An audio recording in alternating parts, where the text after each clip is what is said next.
여러분 안녕하십니까? 뉴스투데이 강원입니다.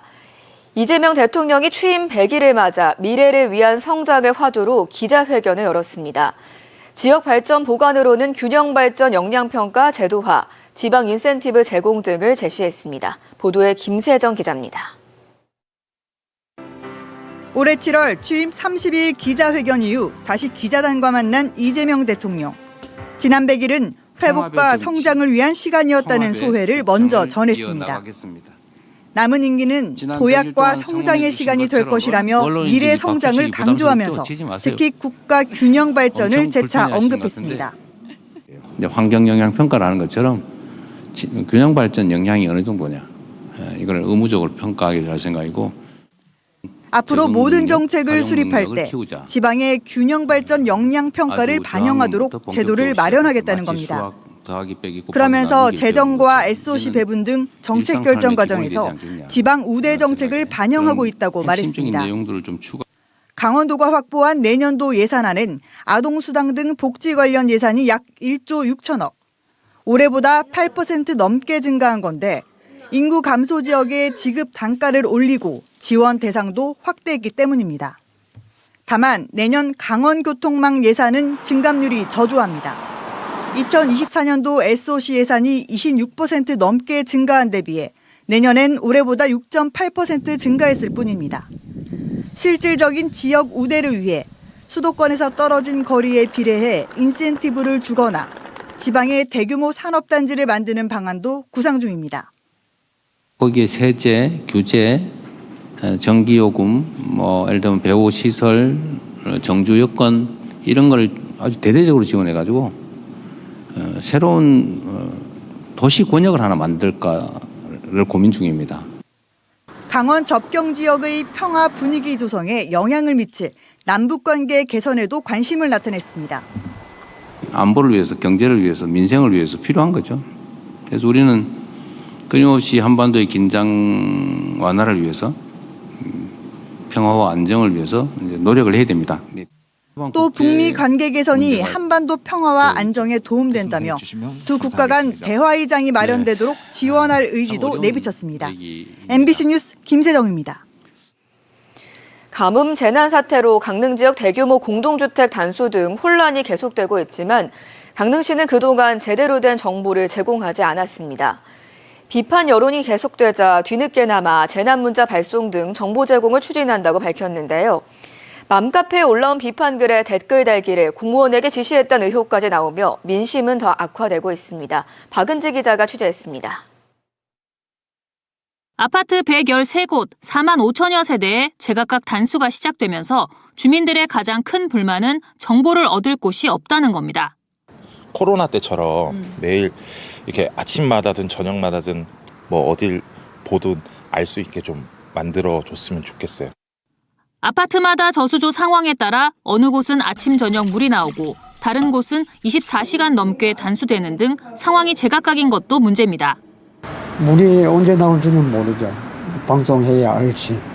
몇 시에서 몇 시까지 주겠습니다. 이렇게 약속을 하고 그걸 지켜주면은 우리 불편과 혼란이 계속되자 뒤늦게 강릉시는 재난 문자 발송을 준비하고 있습니다. 재난 문자는 지자체 차원에서 결정할 수 있는 사안이 아니어서 행안부 협의에 시간이 걸렸다는 설명입니다. 오봉저수지 저수율 10%가 붕괴돼 계량기 5만 3천여 개도 단수가 시행될 경우에는 적어도 사흘 전 안내하기로 했습니다. 코로나 때처럼 자세한 상황을 알아볼 수 있는 전용 홈페이지 구축도 실시할 예정입니다. 모든 것들을 문자에 담아서 실시간 중계하듯이 보내드릴 수는 없고요. 정말 중요한 사항들, 생수 배부가 언제부터 시작된다, 자세한 사항은 어디서 확인하시면 된다 정도를. 이런 상황에서 김홍규 시장이 맘카페 등에 올라온 강릉시 비판글에 댓글을 달라고 지시했다는 의혹까지 제기됐습니다. 논란이 되자 문제 댓글은 빠르게 삭제됐는데 시민단체는 공무원들을 여론몰이에 동원한 것이라며 비판을 쏟아냈습니다. 여성 공무원들을 동원해서 댓글 지시라고 의심할 정도의 회의를 주재했던 것은 사실은 법적으로도 문제될 소지가 크기 때문에 이 부분에 대해서 강릉시는 명확한 입장과 그리고 대시민 사과가 먼저 이루어져야 된다고. 강릉시는 잘못된 정보를 바로잡으려 했을 뿐 여론을 특정 방향으로 유도하지 않았다고 공식 해명했습니다. 애타게 비를 기다리며 묵묵히 견디는 시민들에게 지난 2달여간 김홍규 시장이 직접 설명에 나선 것은 3번의 기자회견이 전부입니다. MBC 뉴스 박은지입니다. 원주의 한 주민자치위원회가 높은 수강료와 시설을 독점적으로 사용하고 있는 행태 보도해드렸는데요. 다른 주민자치위원회에서는 직장 내 괴롭힘과 성희롱 의혹이 불거졌습니다. 여성 직원 3명이 모두 퇴사하는 사태까지 벌어지면서 원주시가 조사에 나섰습니다. 황구성 기자입니다. 기업도시를 비롯한 원주 서부권 주민들의 문화 프로그램을 위한 서부권 생활문화센터. 원주문화재단이 운영하다 지난 7월부터 지정면 주민자치위원회가 위탁 운영을 맡았습니다. 그러다 주민자치위원장이자 센터장의 직장 내 괴롭힘 의혹이 불거졌고 최근 여직원 3명이 모두 퇴사했습니다. 직원들이 갑자기 다 나가버리는 바람에 9월 1일자로 저희가 이제 근무를 하게 된 직원들이라서 그래도 저희가 안 경우. 이곳 원주 서부권 생활문화센터는 위탁 운영한 지 한 달여 만에 직원 3명이 모두 퇴직하는 이례적인 사태가 발생했습니다. 지난달 국민신문고를 통해 센터장의 갑질과 성희롱 민원을 접수하고 퇴사 직원들과 센터장을 조사한 원주시는 아직 증거가 부족하고 쌍방 진술이 엇갈리지만 직원이 모두 퇴사한 초유의 사태가 벌어진 만큼 사실관계 확인 때까지 잠정 조치가 필요하다며 지정면 주민자치위에 센터장 직무 정지를 요구했습니다. 센터장이 직원들에게 센터 업무가 아닌 주민자치위원회 사무를 지시하는 등 부당한 업무 지시를 반복하거나 보고 싶다며 정기적인 사적 만남을 요구하기도 했다는 민원에 대한 후속 조치입니다. 또 단계동 주민자치위원회 사례와 비슷하게 임의적으로 용도를 바꿀 수 없는 센터 방제실을 직원 공간으로 사용한 경우도 적발됐습니다. 지정면 주민자치위는 회의를 열어 센터장을 직무 정지하기로 결정했습니다. 해당 센터장은 일부 직원들이 억하심정으로 모함한 부분과 관련해 명예훼손 등 법적 대응을 검토하고 있다는 입장입니다. 센터장의 직장 내 괴롭힘 민원을 접수한 고용노동부와 인권위원회도 해당 사건의 사실관계를 파악하고 있는 가운데 조사 결과가 나올 때까지 센터장 직무는 정지됩니다. MBC 뉴스 황구선입니다. 불법 정치자금 수수 혐의를 받고 있는 국민의힘 권성동 의원 체포 동의안이 국회 본회의를 통과했습니다. 국민의힘이 표결 전 단체로 퇴장해 불체포 특권 포기를 약속한 권 의원이 홀로 참여했고 총 투표수 177표 가운데 찬성 173표, 반대 1표, 기권 1표, 무효 2표로 가결됐습니다. 권 의원은 2022년 윤영호 통일교 세계본부장으로부터 1억 원을 받은 혐의를 받고 있습니다. 국회의원은 회기 중 불체포 특권이 있어 국회의 체포 동의안을 받아야 하며 가결에 따라 조만간 법원이 권 의원에 대한 영장실질심사 기일을 지정할 것으로 예상됩니다. 강원 야권이 신경호 교육감과 최준우 정책협력관에 대한 수사를 촉구했습니다. 정의당 강원도당과 춘천시민연대, 전교조 강원지부 등은 어제 강원경찰청 앞에서 기자회견을 열고 최 협력관이 지난달 교육청 공무원들의 선거 개입 의혹을 폭로해놓고도 사표를 철회하고 복귀한 것은 도민과 교육을 능멸한 행위라고 말했습니다. 또 강원도 교육청이 최 협력관을 받아들인 것도 교육행정의 법적 안정성과 기본 원칙을 무너뜨린 폭거라고 비판하며 강원경찰청에 수사 의뢰서를 제출했습니다. 남원주 역세권의 임시 공영 주차장이 조성됩니다. 원주시는 LH 건설사 2곳과 업무 협약을 맺고 남원주 역세권 안에 주차장 필지 6곳과 특화용지 1곳 등 2만 5천여 제곱미터의 임시 공영 주차장을 조성해 활용하기로 했습니다. LH는 용지를 무상 임대하고 건설사는 임시 주차장 조성 공사를, 원주시는 운영 관리를 맡아 시민들과 아파트 건설 현장 근로자들이 사용할 수 있도록 무료로 개방할 계획입니다. 오는 11월쯤 공영주차장 조성이 완료되면 원주역 이용객의 교통 편의가 좋아지고 역세권 활성화에도 도움이 될 것으로 기대됩니다.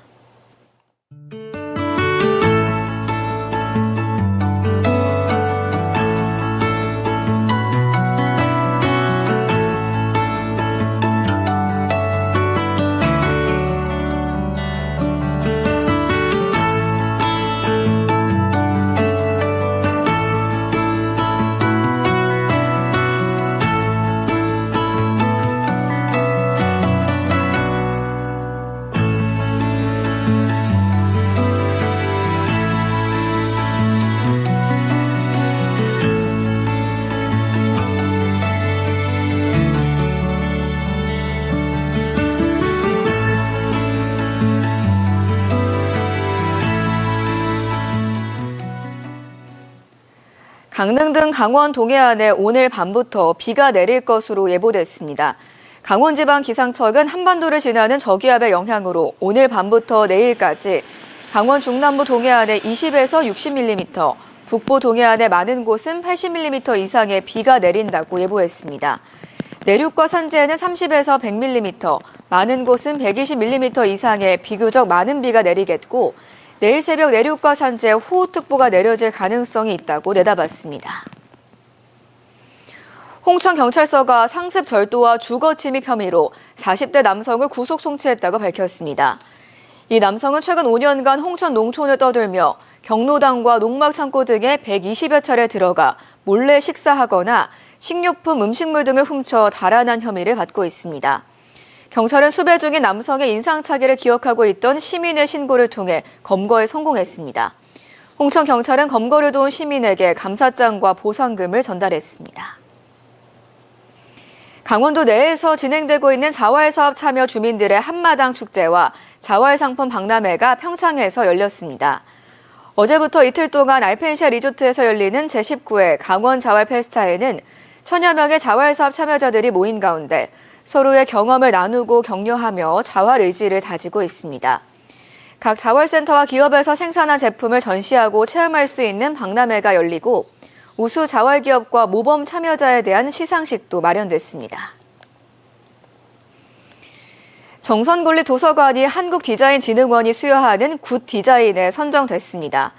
정선군립도서관은 국내 최초로 도서관과 키즈카페, 가족센터 등 복합 문화공간이 유기적으로 조성됐으며 어린이부터 노년층까지 다양한 이용자들의 신체 조건에 맞게 가구 높이와 공간 디자인을 구성했습니다.